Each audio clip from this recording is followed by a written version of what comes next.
Assalamualaikum warahmatullahi wabarakatuh. Di video kali ini saya akan mereview pertemuan minggu pertama sampai dengan minggu ketiga supaya kita masih tetap ingat apa yang sudah pernah kita pelajari. Nah, yang pertama kita udah pernah belajar tentang aliran sirkulasi dalam sebuah aktivitas ekonomi.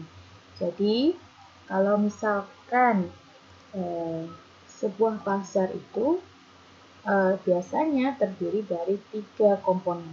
Yang pertama dia harus ada penjualnya, kemudian dia ada pembelinya, dan yang pasti ada barang yang diperjualbelikan.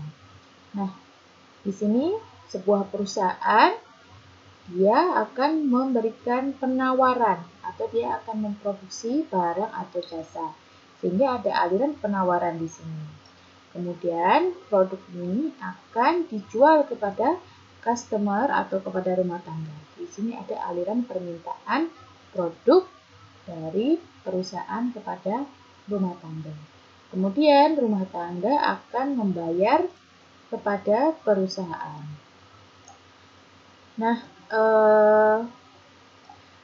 pasar yang memperjualbelikan barang baik produk maupun jasa disebut juga dengan pasar output.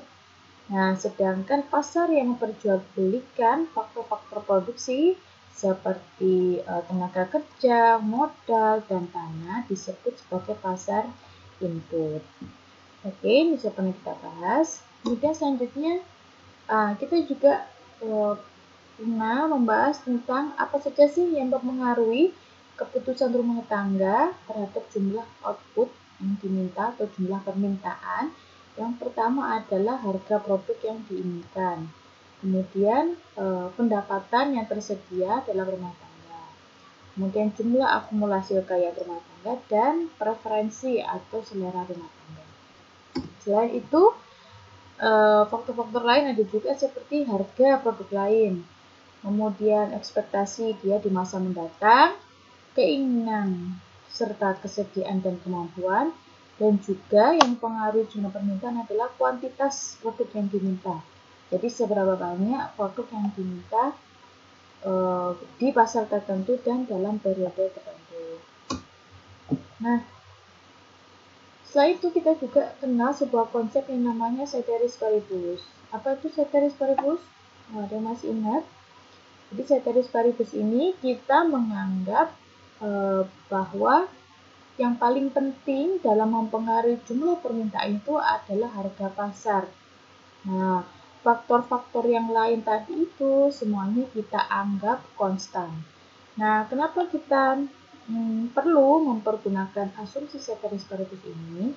Karena supaya jadi lebih sederhana, supaya lebih simpel. Namun pada kenyataannya nanti ada beberapa faktor lain yang tentunya akan mempengaruhi jumlah permintaan. Nah, dari asumsi ceteris paribus ini kita menghasilkan hukum dasar permintaan, yaitu jika harga semakin tinggi, maka kuantitas produk yang diminta itu akan menurun. Jika harganya menurun, maka kuantitas yang diminta dia akan semakin naik. Ini adalah hukum permintaan ya. Sehingga slope dari kurva permintaan itu selalu menurun, selalu negatif seperti ini. Ya, selalu menurun seperti ini. Nah, kemudian jika kita hubungkan ya pengaruh pendapatan terhadap jumlah permintaan, maka kita kenal yaitu barang inferior dan barang normal. Barang inferior kemarin contohnya kita apa? Contohnya itu misalkan kemarin HP Huawei ya, dan barang normalnya misalkan iPhone gitu. Jadi kalau sebuah rumah tangga dia pendapatannya meningkat, maka permintaan terhadap barang inferior ini dia akan menurun. Nah, ketika dia menurun ini maka kurvanya akan bergeser ke kiri. Sebaliknya, jika sebuah rumah tangga itu pendapatannya meningkat, maka dia permintaannya terhadap barang normal atau barang superior akan cenderung naik. sehingga kurvanya dia akan bergeser ke kanan. Oke, berarti mau kita bahas. Nah, kemudian dari kumpulan permintaan rumah tangga ini ya, kumpulan permintaan rumah tangga ini akan menghasilkan akumulasi yaitu disebut permintaan pasar. Nah, ini nanti yang akan kita bahas. Jadi kalau rumah tangganya banyak, kemudian permintaan pasarnya itu seperti apa? Dan misalkan contohnya seperti ini ya. Asumsikan hanya terdapat 2 rumah tangga di pasar itu ya. Maka permintaan pasarnya dapat digambarkan sebagai berikut. Nah, misalkan ini rumah tangga A ya. Ketika harganya itu $3, maka permintaannya itu 4 buah.